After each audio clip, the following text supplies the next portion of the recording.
मारा हरियाणा। नमस्कार, मैं हूं अनामिका धीमान। मारा हरियाणा देख रहे सभी दर्शकों का स्वागत है। सबसे पहले रुख करते हैं फटाफट अंदाज में आज की मुख्य खबरों का। आज गुरुग्राम दौरे पर CM Nayab Singh Saini tower of justice का करेंगे उद्घाटन। सीजीआई करेंगे टावर ऑफ जस्टिस का लोकार्पण। कानून व्यवस्था को लेकर प्रदेश सरकार पर हमलावर हुए कांग्रेस वरिष्ठ नेता कुलदीप शर्मा। यमुनानगर में चल रहा गैंगस्टर का राज, प्रदेश में लॉ एंड ऑर्डर खराब। भिवानी पहुंची स्वास्थ्य मंत्री आरती राव ने फिजियोथेरेपी सेंटर का किया उद्घाटन। 17 जुलाई के कार्यक्रम का किया न्योता, पीएम करेंगे मेडिकल कॉलेज का उद्घाटन। 17 जुलाई को पीएम दे सकते हैं बड़ी सौगातें, 4 अमृत भारत स्टेशनों का हो सकता है उद्घाटन। जींद से होगा वर्चुअल उद्घाटन कार्यक्रम। सोनीपत में चोरों के हौसले बुलंद, एक रात में 4 दुकानों को बनाया निशाना, शटर तोड़कर नकदी और सामान किया चोरी। सीसीटीवी में कैद हुई वारदात। यमुनानगर में जेल में बंद युवक की मौत, परिजनों ने जेल प्रशासन पर लगाए गंभीर आरोप, गिरफ्तारी की सूचना नहीं देने का आरोप। हिसार के डाबड़ा चौक में लगी भीषण आग, आग से 55 लाख का नुकसान, 3 दमकल गाड़ियों ने पाया आग पर काबू। बहादुर एसआई मुकेश फोगाट को अंतिम विदाई, फरीदाबाद के फतेहपुर बिल्लोच में उमड़ा जनसैलाब, गौ तस्करों पर कार्रवाई के दौरान हुए थे घायल। पहाड़ों पर बारिश से हरियाणा में आफत, उफान पर यमुना मारकंडा नदी, भारी बारिश ने नदियों में पानी आने से खेतों में घुसा। आज 2 जिलों में बारिश का अलर्ट। हिमाचल में आज से 3 दिन भारी बारिश का अलर्ट, मानसून में करोड़ों की संपत्ति को नुकसान, सड़कें, बिजली, पानी की योजनाएं प्रभावित।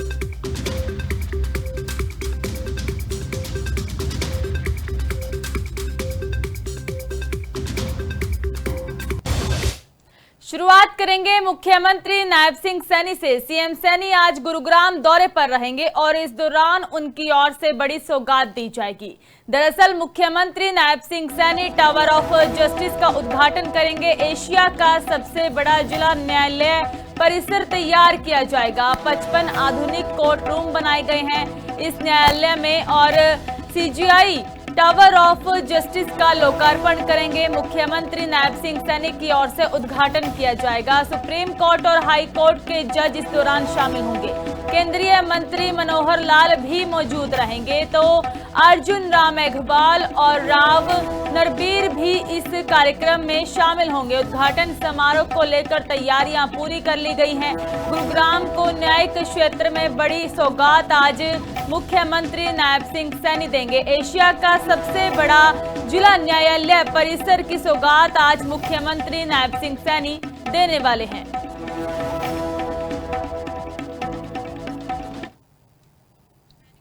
कांग्रेस वरिष्ठ नेता कुलदीप शर्मा की ओर से बड़ा बयान दिया गया। कानून व्यवस्था पर बीजेपी सरकार पर निशाने साधे गए हैं। यमुनानगर में गैंगस्टर का राज चल रहा है। कहा कि प्रदेश में लॉ एंड ऑर्डर खराब हो चुकी है, रोजगार की भी प्रदेश में कमी है और इस दौरान कानून व्यवस्था पर कांग्रेस की ओर से लगातार भारतीय जनता पार्टी को निशाने पे लिया जा रहा है और इसी तहत कुलदीप शर्मा की ओर से लॉ एंड ऑर्डर को लेकर बड़े सवाल खड़े किए गए हैं प्रदेश में। संतुष्ट है जो यमुनानगर जहां शांति हुआ करती थी वहां गैंगस्टर्स का राज चल रहा है, लॉ एंड ऑर्डर खराब है, या आप संतुष्ट हैं? आप खुद बता दीजिए। दूसरी बात,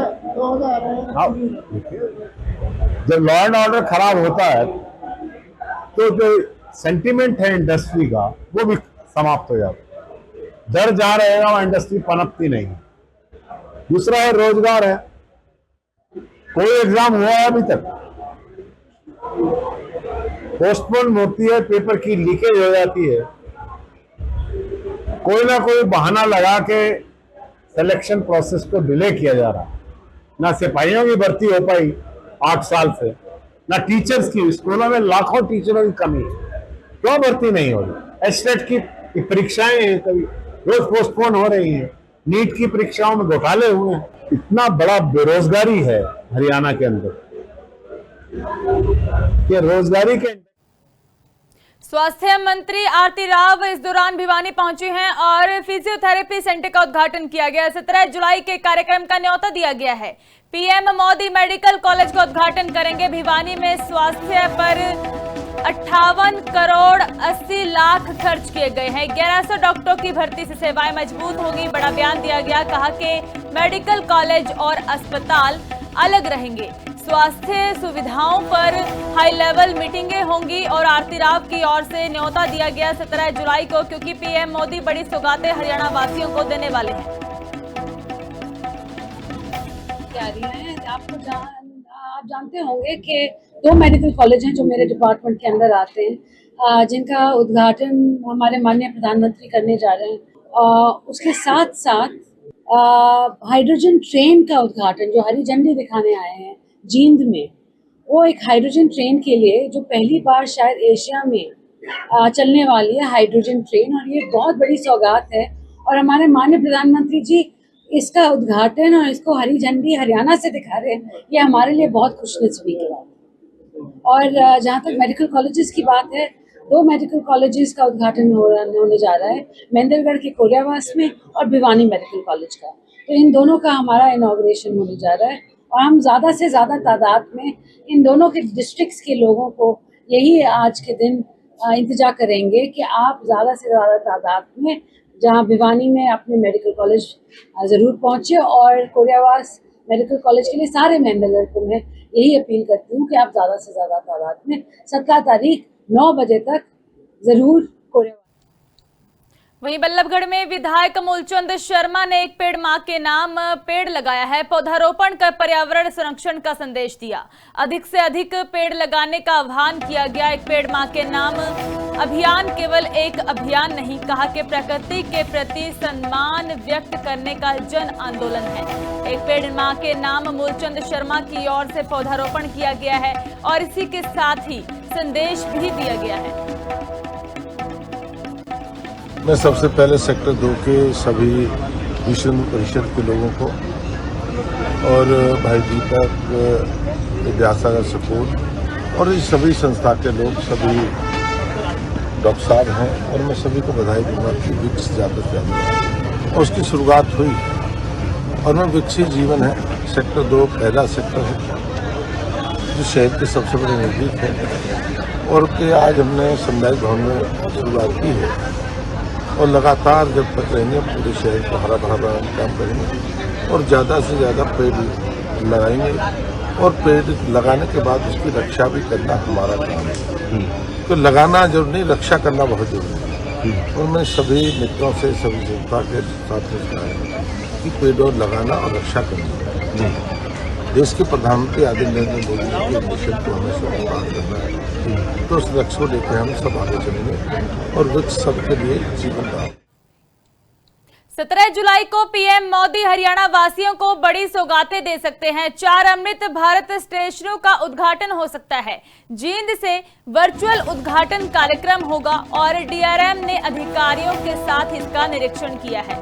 चारों स्टेशनों के कार्यों का जायजा लिया गया। अंबाला मंडल में 15 स्टेशन इस दौरान विकसित हो रहे हैं। सहारनपुर स्टेशन का भी उद्घाटन हो चुका है। यात्रियों को आधुनिक सुविधाएं मिलेंगी और अमृत भारत योजना से रेलवे की तस्वीर लगातार बदलती हुई नजर आ रही है। तो 17 जुलाई को प्रधानमंत्री नरेंद्र मोदी हरियाणा वासियों को बड़ी सौगातें दे सकते हैं। देखिए, अंबाला मंडल में अभी 15 अमृत भारत स्टेशन हैं, जिनमें से एक ऑलरेडी इनॉग्रेट कर दिए हुआ है Saharanpur station honourable prime minister द्वारा। अभी हम लोगों को टेंटेटिव पता चला है कि मोस्ट लाइकली अंबाला डिवीजन के 4 जो अमृत भारत स्टेशन इनॉग्रेट होंगे, जैसे कि मोहाली, अम्बंदोरा, अनंतपुर साहब और एक कालका। तो इन चारों स्टेशन की जो कॉस्ट है कंस्ट्रक्शन बिटवीन 20 to 30 करोड़ के बीच में है, और हमारी सारी फैसिलिटीज और हमारे सारे स्टेशन के जो पैसेंजर अमेनिटीज हैं वो एकदम रेडी हैं। सो उसी के लिए हम लोग अपने पैसेंजर्स की सुविधा के लिए और उस फैसिलिटीज के मेंटेनेंस के लिए टोटली ध्यान दें। पानीपत में कोचिंग सेंटरों पर कार्रवाई की गई है। विष्णु स्वरूप कॉलोनी में 4 कोचिंग सेंटर सील कर दिए गए। सेंटर्स में आग बुझाने के लिए इंतजाम नहीं मिले। एसडीएम की अगुवाई में अचानक यह छापेमारी की गई थी और इस छापेमारी के दौरान काफी लापरवाही सामने आई है। दमकल की गाड़ियां और पुलिस टीम मौके पर मौजूद रही। पहले नोटिस देने के बाद भी इस दौरान कोई सुधार नहीं किया गया। कार्रवाई की खबर मिलते ही हड़कंप मचा और कई मालिक बच्चों को बाहर निकालकर फरार हो चुके हैं। यहाँ पे अभी सभी कोचिंग सेंटर्स में देख रहे हैं कि यहाँ पे जो फायर सेफ्टी के प्रबंध हैं वो सुचारू हैं या नहीं हैं। उसी हिसाब से जो हमारा म्यूनिसिपल कॉरपोरेशन है और डिस्ट्रिक्ट टाउन प्लानर हैं वो अपना एक्शंस ले रहे हैं। तो अभी यहाँ पे कोई लॉ एंड ऑर्डर की गलत स्थिति ना बने, इसलिए मैं इसकी एक नगर परिषद कार्रवाई है। जो इलीगल रूप में जो बिल्डिंग चल रही है वो सील कर रहे हैं। बच्चों की सेफ्टी का मामला है और बच्चों की सुरक्षा के लिए कोई भी पुख्ता अरेंजमेंट नहीं है यहाँ। और नक्शे मतलब कि जो पास है या नहीं है मौके मालिक ने दिखा पाया, जिसकी नगर परिषद द्वारा सील कर दी गई है बिल्डिंगें। नॉर्म्स भी पूछे ना तो इन्होंने क्या है, जो नक्शे जो पास किए हैं इन्होंने या नहीं है बिल्डिंगों के, वो उन्होंने अवैध रूप में ऊपर खड़े कर दिए, स्ट्रक्चर खड़े कर दिए। हांसी में रोडवेज कर्मचारियों की ओर से हड़ताल की गई है। लंबित मांगों को लेकर बसों का चक्का जाम किया गया। काफी समस्याएं आई लोगों को। हांसी सब डिपो की 71 बसों के रुके हुए पहियों के कारण लोगों को काफी समस्याओं का सामना करना पड़ा है। ड्राइवर, कंडक्टर और अन्य कर्मचारियों का धरना आप देख सकते हैं हांसी में दिया जा रहा है। जीएम के खिलाफ जमकर नारेबाजी की गई है और रात की ड्यूटी का पैसा नहीं मिल रहा। कर्मचारियों की ओर से यह कहा गया कि मांगे नहीं मानी तो आंदोलन को तेज किया जाएगा। चक्का जाम जो है हमारा 15 सूत्रीय मांग पत्र 29/4/2026 को महाप्रबंधक महोदय को दिया गया था। 15 दिन का उसके अंदर टाइम दिया गया था और अब 56 दिन हमारे को धरना लगाए हुए इशार हो गए। ये कर्मचारियों के वित्तीय लाभ थे, टीए के थे, मेडिकल बिल के थे, इसके अलावा अन्य जो भी मांग थी उनको लेके भाई महाप्रबंधक महोदय से ये वार्ता बार बार होती रही और ये वार्ता लगातार विफल होती रही। कर्मचारियों को जो वित्तीय लाभ है वो न दे करके महाप्रबंधक महोदय मतलब पैसे को अपने खाते में।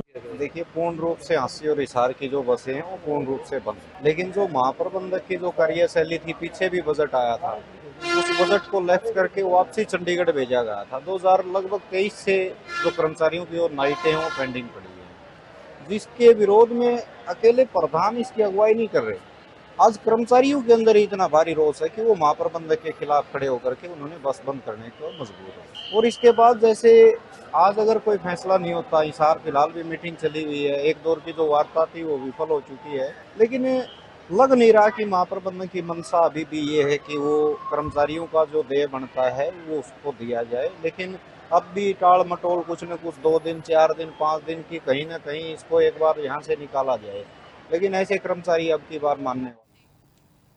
वहीं भिवानी में भी आशा वर्करों की ओर से जोरदार प्रदर्शन किया गया है। लंबित मांगों को लेकर विरोध प्रदर्शन किया गया। सीएमओ कार्यालय के बाहर आशा वर्करों की ओर से अपनी आवाज बुलंद की गई है और इस दौरान आशा वर्करों ने अधिकारियों को ज्ञापन सौंपा है अपनी मांगों को लेकर और इसी के साथ ही कहा गया कि यदि उनकी मांगे जल्द पूरी नहीं की गई तो संघर्ष को और भी ज्यादा तेज किया जाएगा। एसआईआर और बीएलओ ड्यूटी का इस दौरान विरोध करते हुए नजर आए हैं। बिना प्रशिक्षण के काम करवाने पर सवाल उठाए गए हैं आशा वर्करों की ओर से। आज के इस प्रदर्शन के माध्यम से ये कहना चाहेंगे, हमारी बहुत पुरानी मांगे हैं, कोई नई मांग नहीं है। नई हमारी सिर्फ ये मांग है कि हमारे से एसआईआर का काम लिया जा रहा है वो बंद कर, नहीं तो ये मांग है। और बाकी जितनी भी मांगे हमारी सब पुरानी हैं। हमारा 73 दिन का जो कटा हुआ वेतन है वो हमारे को लागू किया जाए और जो हमारी बहनें अभी टर्मिनेट हुई है उनको दोबारा से अपने कार्य पर लिया जाए। और 1500 रुपये जो सरकार ने, केंद्र सरकार ने लागू किए थे, काफी दिन से लागू किए हुए, 2024 में लागू किए थे, आज तक सरकार वो दे नहीं रही है, वो 1500 हमारे लागू किए जाएं। रिटायरमेंट के जितने भी बेनिफिट हैं वो हमारे को सरकार दे और जो प्रसूति के जो अवकाश जो और कर्मचारियों को जो मिलता है वो आशा वर्करों को भी दिया जाए। मैं लखीपुर PHC पर 20 साल से कार्यरत हूँ और मेरी समस्या ये है कि आशा वर्कर की भर्ती होनी थी वहाँ पर और उस भर्ती में हमें बेकसूर और टर्मिनेट कर दिया गया है। हमारा CMO साहब से DC साहब से यही रिक्वेस्ट है कि भाई उसके इंक्वायरी किया जाए और दोषी को सजा मिलनी चाहिए, बेकसूर को बिल्कुल सजा नहीं मिलनी चाहिए। जो आशा वर्कर का जो प्रदर्शन है जिला मुख्यालय पर हरियाणा विद्यालय अध्यापक संघ इनकी मांगों का समर्थन करता है। और दूसरा हम कहना चाहते हैं आज इस प्रदर्शन के माध्यम से 2018 में जो सरकार के साथ समझौता हुआ था और जो केंद्र की सरकार ने 1500 रुपये बढ़ाने की जो बात कही थी 2024 में, अभी हम 2024 इनको दे देंगे बढ़ाया वेतन, लेकिन आज तक लागू नहीं किया है। हम मांग करते इस प्रदर्शन के माध्यम से इनका बढ़ाया वेतन तुरंत दिया जाए। सोनीपत में चोरों के हौसले लगातार बुलंद होते जा रहे हैं। एक रात में 4 दुकानों को निशाने पे लिया गया, शटर तोड़कर नकदी और सामान चोरी किया गया है। सीसीटीवी में पूरी वीडियो वारदात कैद हो चुकी है। पुलिस जांच में जुटी है। आरोपी अभी भी फरार बताए जा रहे हैं। व्यापारियों ने सुरक्षा पर सवाल खड़े किए हैं। सीसीटीवी के आधार पर गिरफ्तारी की मांग की गई है।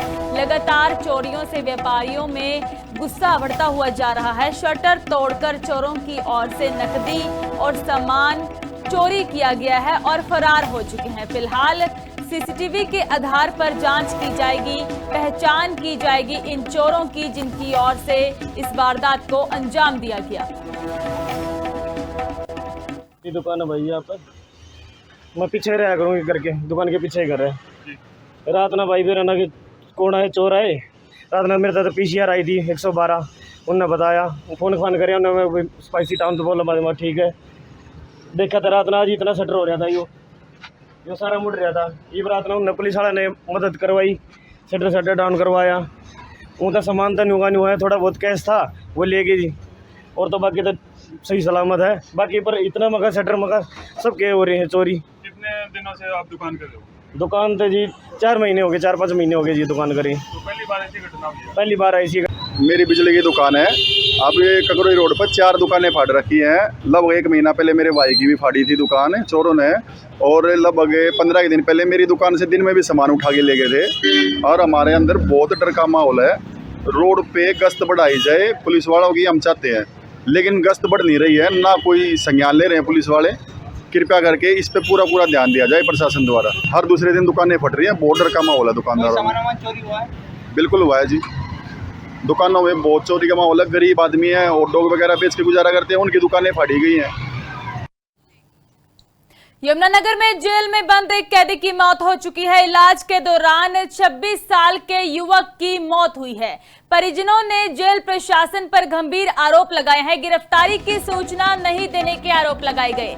जेल प्रशासन और परिजनों के दावे अलग अलग हैं। पेट दर्द के बाद अस्पताल ले जाया गया और राहुल की इलाज के दौरान मौत हो चुकी है। पोस्टमार्टम रिपोर्ट से ही मौत का खुलासा होगा। मोर्चरी के बाहर परिजनों ने हंगामा किया है। मारपीट के मामले में जेल राहुल को भेजा गया था और इस दौरान पुलिस वालों का कहना है, जेल विभाग का कहना है कि राहुल की तबीयत खराब हुई थी, उसे अस्पताल ले जाया गया जहां पर उसकी मौत हो चुकी। वहीं परिजनों की ओर से उसकी मौत को लेकर सवाल खड़े किए गए हैं। सुबह ही 8 साढ़े 8 बजे करीब फोन आया पुलिस चौकी कलानौर से, भी ऐसे कर राहुल की डेथ होगी। तो हम यहाँ पे आए, उन्होंने कहा भी आप सिविल में जाओ। तो यहाँ पे आए का पता लगा भी ये 7 तारीख को, मतलब इन्होंने 19 तारीख को कोई लड़ाई झगड़ा होगा, तो 7 तारीख को इन्होंने अरेस्ट किया उसको। तो जब इन्होंने अरेस्ट किया तब भी हमारे को कोई पता नहीं है, या वो बीमार था क्या था कुछ नहीं पता मैडम हमें। बस सीधा ये फोन गया भी मेरे पास, मेरे भाई का फोन आया कि राहुल की डेथ हो चुकी है और कहाँ हो। मैंने कहा कि मैं यमुनानगर ही हूँ। तो कह रहे सिविल हॉस्पिटल आ जाओ। मैं सिविल हॉस्पिटल आया, मैंने देखा यहाँ के 8:30 बजे की बात है, उसकी बॉडी जो है ना बहुत अकड़ी हुई थी। 7:24 पे डॉक्टर साहब ने उसका डेथ सर्टिफिकेट बनाया, ECG वगैरह करी, जो भी करी। 7:20 पे उनकी एंट्री है रिकॉर्ड में और 7:24 पे उनका क्या कहते हैं, उनका डेथ सर्टिफिकेट बना दिया डॉक्टर साहब। ना तो ने उस टाइम सूचना दी, जब ये लेके आए, आज तब इन्होंने सूचना दी घर वालों को। तो ये कह रहे हमने पता नहीं था। तो आज 8:30 बजे मृत होने के बाद इनको कैसे पता चल गया कि राहुल इस सर पर है? हिसार के डाबड़ा चौक में भीषण आग लगी है। सरदार सुखसागर के घर पर आग लगी और इस दौरान आग से 55 लाख का नुकसान हो चुका है। 3 दमकल गाड़ियां मौके पर पहुंची, आग पर काबू पाया गया। 2 घंटे की मशक्कत के बाद आग बुझी है। घर के सभी सदस्य सुरक्षित निकाले गए। ऑफिस और घरेलू सामान जलकर राख हो चुका है। आग लगने के कारणों की जांच जारी है। हालांकि क्यों आग लगी इसका पता लगाया जा रहा है, पर मौके पर दमकल विभाग की 3 गाड़ियां पहुंची। आग पर काबू पाने की कोशिशें की गई। सवेरे लगभग 10 बजे के करीब जो है हमारे घर में फर्स्ट फ्लोर के ऊपर एक हमने गोदाम टाइप में लगा लो या घर का स्टोर जो है वो बना रखा है, उसमें 10 बजे के करीब आग जो शुरू हुई। और सबसे हमें हैरानी ये चीज़ हो रही है कि उस टाइम में 9 से 11 बिजली का कट भी था, जिसके अंदर के कोई भी ऐसा भी नहीं हो सकता कि भाई चलो भी शॉर्ट सर्किट हो गया। और ना ही वहाँ नज़दीक कोई एसी था, ना कोई ऐसी चीज़ भी नहीं थी हमारे घर पे। और जब आग जब देखी है मैंने खुद वहाँ पे पानी की बाल्टी से उसको बुझाने की कोशिश की है, लेकिन वो बुझी नहीं, उल्टा बढ़ती चले गई। और उससे आगे बढ़ती बढ़ती साइड में जो है मेरा ऑफिस है, उसमें भी आग आगे बढ़ के साथ में लगती चले गई। और यहाँ तक है कि सारा ऑफिस खत्म हो गया और जो वो स्टोर है सारा जल गया।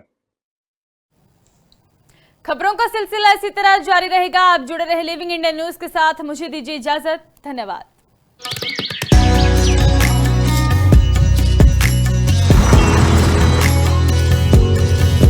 हमारा हरियाणा।